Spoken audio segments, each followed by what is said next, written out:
Everybody, my name's Ed. Okay, right behind me is the world famous Wrigley Field, the friendly confines, home of the Chicago Cubs. But that's not really what I wanted to talk about. I really wanted to show you this place directly across the street. I don't know if you can read the sign, but this is the Cubby Bear Lounge. I just wanted to talk about this because back in the 80s, it was like pretty interesting.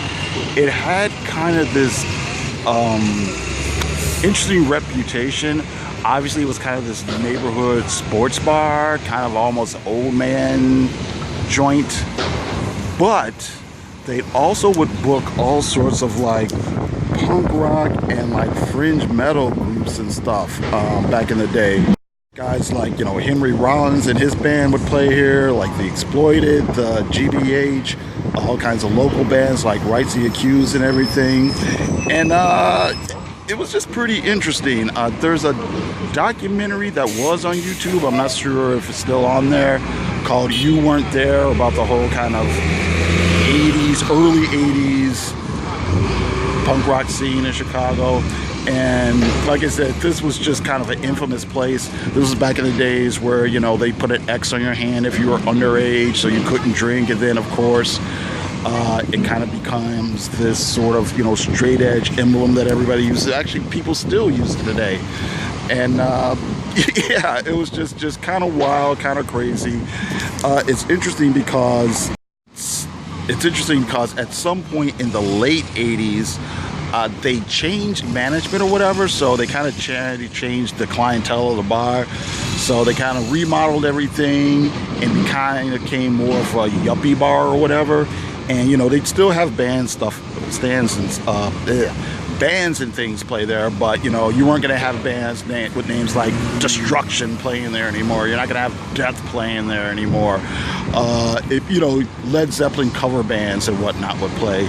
So you know, there's nothing wrong with that, but it was just it was a really interesting time. Okay, now besides that, I did buy some comic books today, so I'm gonna find a place to sit down and show them off to you. I don't know where. It looks like they're doing a lot of construction around here. Right here, there was a McDonald's that looks like you just tore down. That thing was up there for like 30 years or so, but okay, I'll join you in a second. All right, hang on.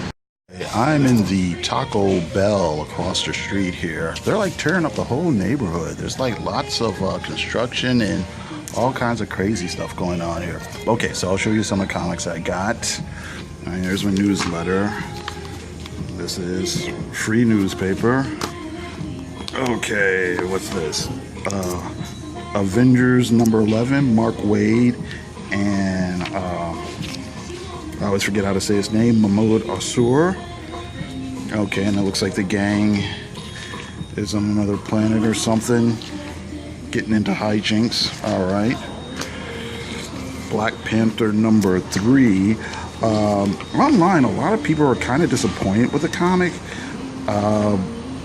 I guess it's just not as action-packed as they thought it was going to be.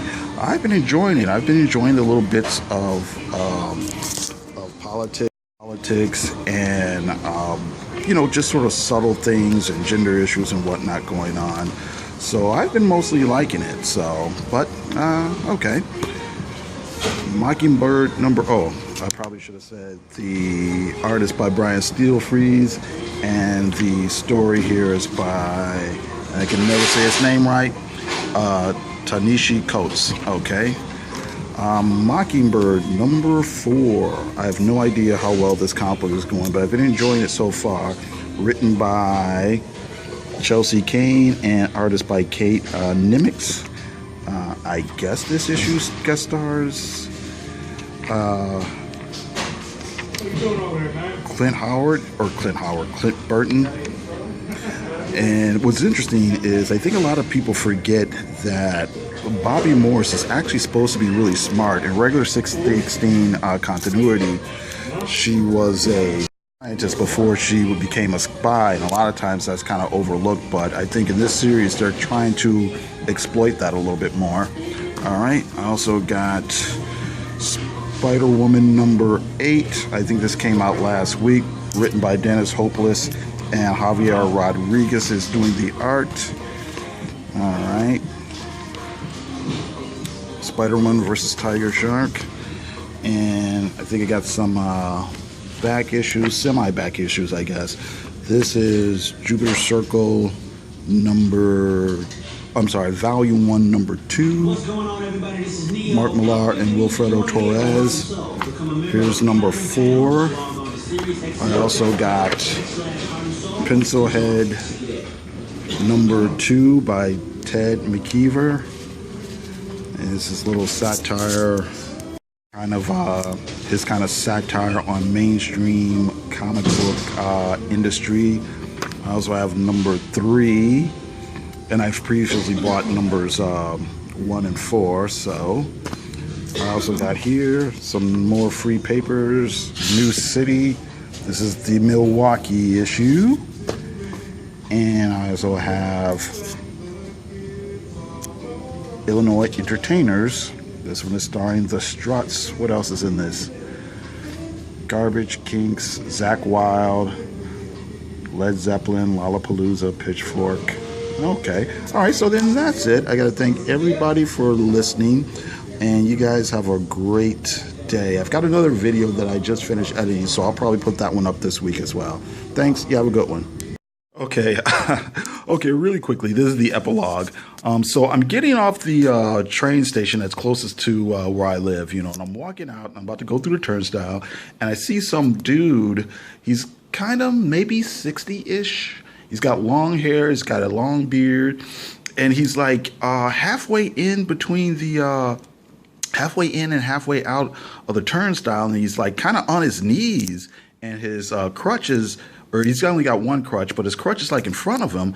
So I go over to him. I'm like, you know, are you okay? Do you need help? Can I help you up? And he's like, no, I'm fine. And he gets up, and I'm like, okay. And I keep walking on. And then I notice that the booth where the attendant is supposed to be, there's nobody in there, or at least I can't see anybody in there. And then I realized, you know, this guy, you know, I'm thinking dude had fallen down or something like that. And he obviously has just snuck, he crawled under the turnstile trying to get a free ride or something. And yeah, I don't know. It was just cracking me up. Okay, so I got myself some beverage here. I got a St. Ives this time. I'm going to do some actual work that I need to do. Then I'll relax. I'll probably read a couple of these comics, and hopefully I'll get it edited and aired. If not today, then tomorrow. Okay, thanks a lot. You guys have a good day. Bye-bye.